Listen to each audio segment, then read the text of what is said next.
Hello viewers, this is Joyanto and আপনারা দেখছেন graphic mentor. So graphic মেন্টরের নতুন একটা এপিসোডে আপনাদের সকলকে স্বাগতম।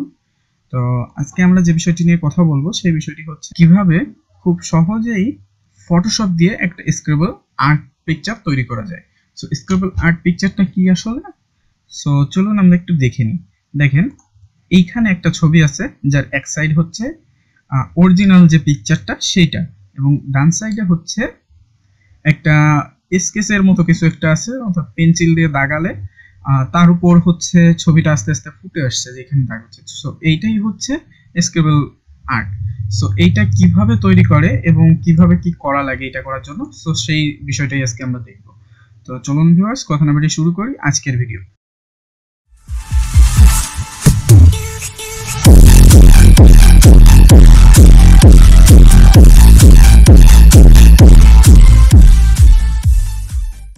সো ফার্স্ট অফ অল আমাদের হচ্ছে ফটোশপটা ওপেন করা লাগবে।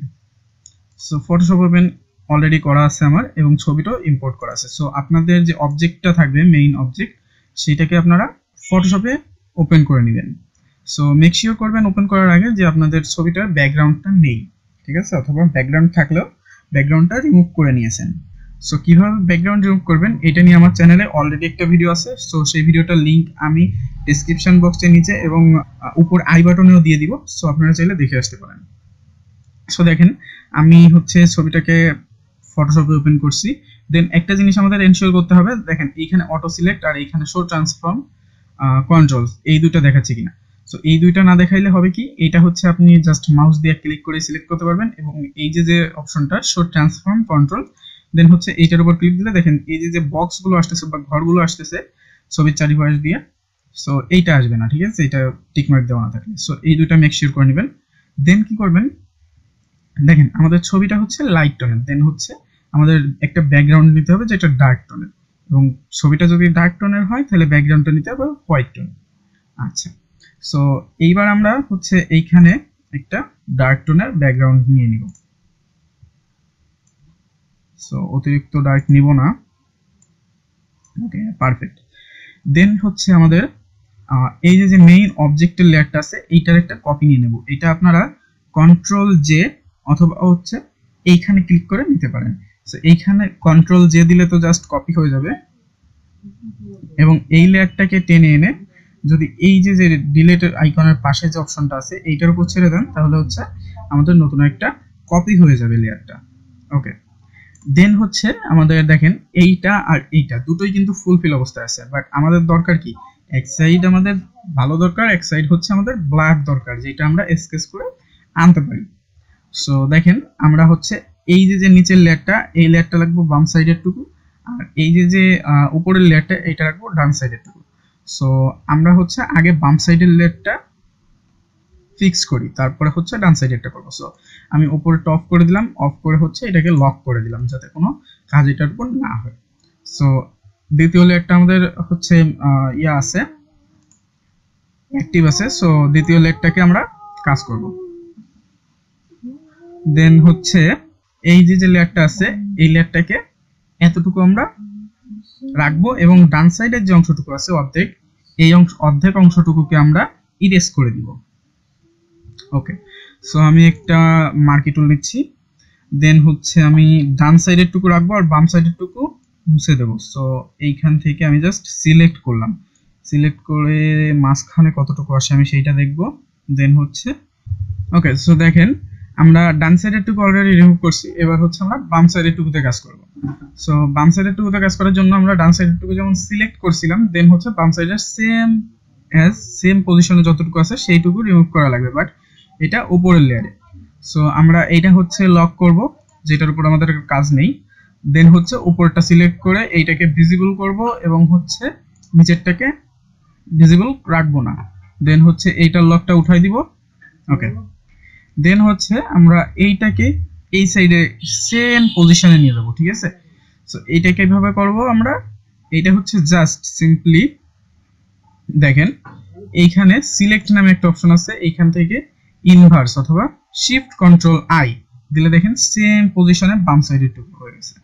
দেন বাম সাইডের টুকু আমরা জাস্ট সিম্পলি কিবোর্ডের থেকে ডিলিট বাটন প্রেস করে ডিলিট করে দিব। এখন কি করা লাগবে আমাদের, দেখেন এটা সিলেক্ট আছে আমাদের, সো এইটাকে আমরা ডিসিলেক্ট করব, ঠিক আছে। সো মার্কি টুলে থাকবো আমরা, দেন হচ্ছে কিবোর্ড থেকে কন্ট্রোল ডি একসঙ্গে, দেন আমাদের এটুকু রিমুভ হয়ে গেল। দেন এইবার দেখেন আমি যদি দুটোকে অন করি, সো দুটোকে অন করলে একটা পিকচার, বাট আমি যদি উপরেরটাকে অফ করি বাম সাইডের টুকু আছে, নিচেরটাকে অফ করলে ডান সাইডের টুকু আছে।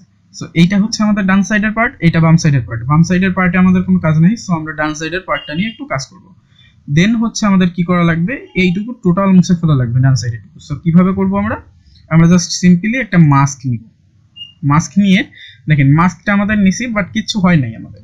সো এখন কি করা লাগবে, এখন হচ্ছে আমাদের কিবোর্ড থেকে কন্ট্রোল আই সিলেক্ট করা লাগবে, বাট মেক শিওর করবেন যে অন্য কোথাও যেন ক্লিক না পড়ে, জাস্ট এই মাস্কের উপর যেন সিলেক্টেড থাকে মাস্কটা। সো কন্ট্রোল আই দিয়ে আমি হচ্ছে এটাকে ইনভার্স করে দিলাম, দ্যাট মিনস এইটা হচ্ছে রিমুভ হয়ে গেছে। দেন এইবার আমরা এইখানে যেটা ড্র করব সেইটাই আমাদের থাকবে, অর্থাৎ দেখা যাবে। সো আমরা একটু পেন টুলে যাই, সরি ব্রাশ টুলে, দেন হচ্ছে এইখানে মেক শিওর করবেন যে উপরের কালারটা ব্ল্যাক এবং নিচের কালারটা হোয়াইট আছে। দেন হচ্ছে আমরা এইখান থেকে সাইজটা একটু কন্ট্রোল করব। দেন হচ্ছে ব্রাশ নিব হচ্ছে হার্ড রাউন্ড ব্রাশ অথবা হচ্ছে সফট রাউন্ড প্রেসার সাইজ, দুটো যে কোনো একটা। সো আমি হার্ড ব্রাশটা নিচ্ছি। দেন এইখানে এবার আমি ড্র করব এটা, আচ্ছা সরি, এইখানে হচ্ছে ডিফল্ট যেটা উপরে সাদা এবং নিচে ব্ল্যাক থাকতে হবে। সো এইখানে আমি এবার ড্র করি, দেখেন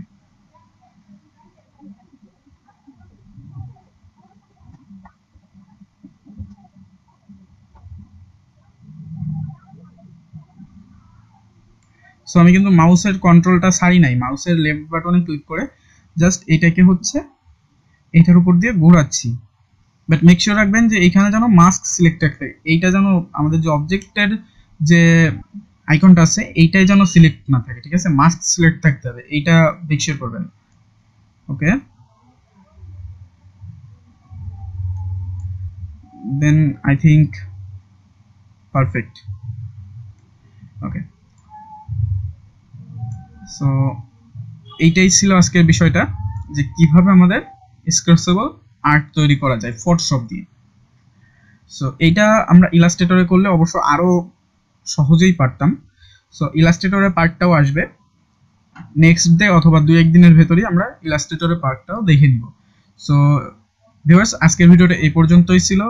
যদি ভালো লেগে থাকে ভিডিওটিতে অবশ্যই লাইক করবেন, কমেন্ট করবেন, যদি কিছু ভুল হয়ে যায় বা এর চেয়ে যদি সহজ পদ্ধতি কারো জানা থাকে সো কমেন্টের জন্য অপেক্ষা করব আপনাদের। তথাকথিত আবার একটা রিকোয়েস্ট করব, চ্যানেল যদি নতুন দর্শক হয়ে থাকেন চ্যানেলটিকে সাবস্ক্রাইব করবেন এবং পাশের বেল আইকনটি প্রেস করে দিবেন, যাতে এই টাইপের টিউটোরিয়ালগুলো এবং ফ্রিল্যান্সিং সম্পর্কে যে টিপস এন্ড ট্রিক্সগুলো আছে সেগুলো আপনারা ধাপে ধাপে জানতে পারেন। সো গুড বাই, ভালো থাকবেন, সুস্থ থাকবেন, টাটা।